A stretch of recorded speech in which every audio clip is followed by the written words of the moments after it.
आदाब, मैं हूं अरीबा खान और आप देख रही हैं मैं मीडिया।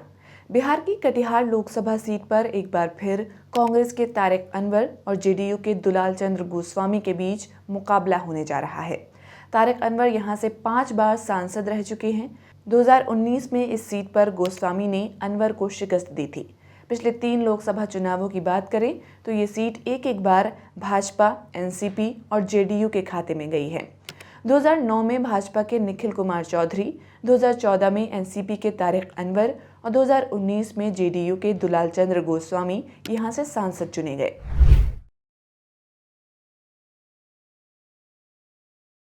कटिहार लोकसभा क्षेत्र में 6 विधानसभा क्षेत्र हैं: कटिहार, कदवा, बलरामपुर, प्राणपुर, मनिहारी और बरारी। कटिहार जिले का कोढ़ा विधानसभा क्षेत्र पूर्णिया लोकसभा का हिस्सा है। कटिहार लोकसभा क्षेत्र में 18 लाख से अधिक वोटर हैं। पुरुष वोटरों की संख्या करीब 9.5 लाख और महिला वोटरों की संख्या 8.5 लाख से अधिक है।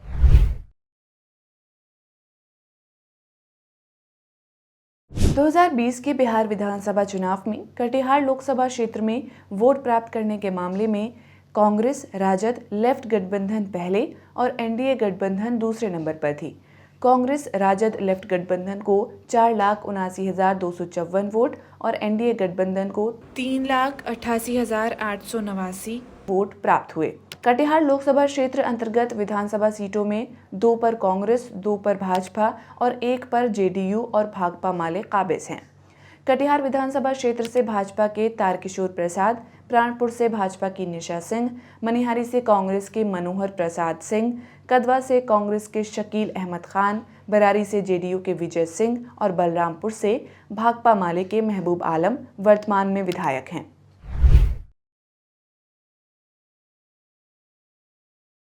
1951 में कांग्रेस के भागवत झा आजाद कटिहार के सांसद बने। उस वक्त इस सीट का नाम पूर्णिया संथाल परगना था। 1957 में कटिहार एक अलग लोकसभा क्षेत्र बना। 1957 के लोकसभा चुनाव में अवधेश कुमार सिंह कटिहार के सांसद बने। कुछ महीनों के अंदर ही उनकी मृत्यु हो गई, जिसके बाद 1958 में इस सीट पर उपचुनाव हुआ, जिसमें कांग्रेस के भोलानाथ विश्वास सांसद चुने गए।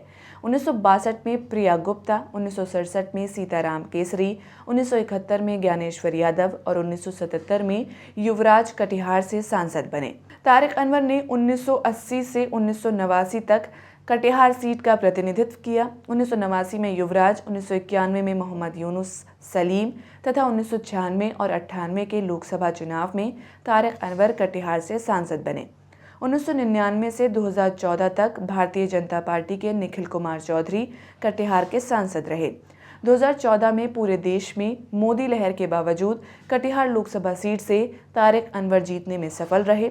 वहीं 2019 के लोकसभा चुनाव में जेडीयू के दुलाल चंद्र गोस्वामी कटिहार से सांसद बने।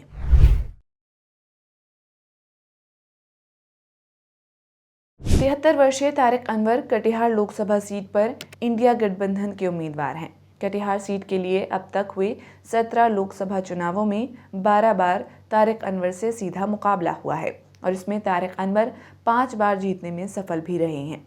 तारिक अनवर ने कटिहार से साल 1980, 1984, 1996 और 1998 और 2014 के लोकसभा चुनावों में बाजी मारी है और 7 बार दूसरे स्थान पर रहे हैं।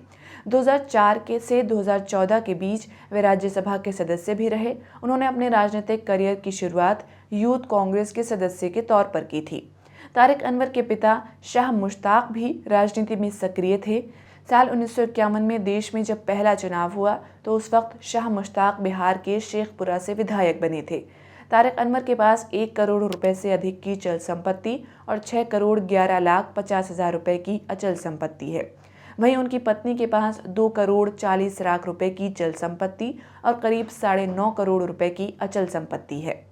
तारिक अनवर द्वारा जमा किए गए शपथ पत्र के अनुसार उनके ऊपर कोई भी मुकदमा दर्ज नहीं है। उन्होंने कॉमर्स कॉलेज पटना से बीएससी किया है।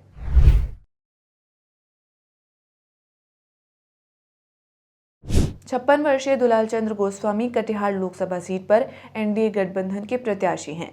2019 के लोकसभा चुनाव में इस सीट पर उन्होंने कांग्रेस के तारिक अनवर को हराया था। गोस्वामी 1995 से 2000 के बीच बारसोई से भारतीय जनता पार्टी के टिकट पर विधायक चुने गए। 2000 का विधानसभा चुनाव उन्होंने भाजपा के टिकट पर एक बार फिर बारसोई से लड़ा, लेकिन वे कटिहार के बड़े वामपंथी नेता महबूब आलम से हार गए। दुलाल चंद्र गोस्वामी 2010 से 2015 के बीच निर्दलीय उम्मीदवार के तौर पर बलरामपुर से विधायक रहे। इस चुनाव में गोस्वामी ने महबूब आलम को हराया था। 2014 में जीतन राम मांझी सरकार में गोस्वामी को बिहार सरकार में श्रम संसाधन मंत्री बनाया गया था। उनके पास करीब 91 लाख रुपए की चल संपत्ति और 1 करोड़ 31 लाख रुपए से अधिक की अचल संपत्ति है। उन्होंने बैंक से 63 लाख से अधिक रुपए का लोन उठा रखा है। वहीं उनकी पत्नी के पास 11 लाख से अधिक रुपए की चल संपत्ति और करीब 3 लाख रुपए की अचल संपत्ति है। आईपीसी की धाराओं 323, 341 और 504 में दुलाल चंद्र गोस्वामी के विरुद्ध एक मुकदमा दर्ज है। उन्होंने कटिहार स्थित आरडीएस कॉलेज सालमारी से पॉलिटिकल साइंस विषय में ग्रेजुएशन किया है।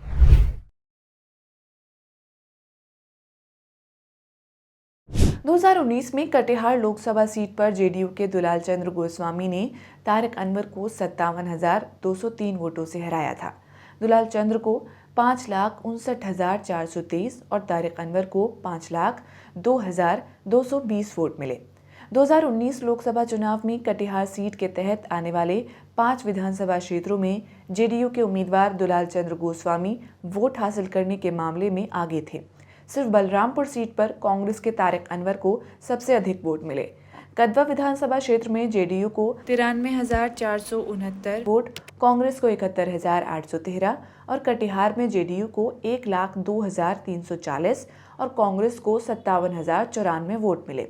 वहीं प्राणपुर में जेडीयू को 95,837, कांग्रेस को 92,924 और मनिहारी में जेडीयू को 92,476, कांग्रेस को 83,647 वोट प्राप्त हुए। इसी प्रकार बरारी में जेडीयू को 99,728, कांग्रेस को 67,513 और बलरामपुर में कांग्रेस को 1,29,053, जेडीयू को 75,134 मत प्राप्त हुए। दुलाल चंद्र गोस्वामी, तारिक अनवर के अलावा इस बार पूर्व मनिहारी विधायक मुबारक हुसैन के बेटे खालिद मुबारक भी मैदान में हैं। आज के इस वीडियो में इतना ही। देखते रहिए मैं मीडिया।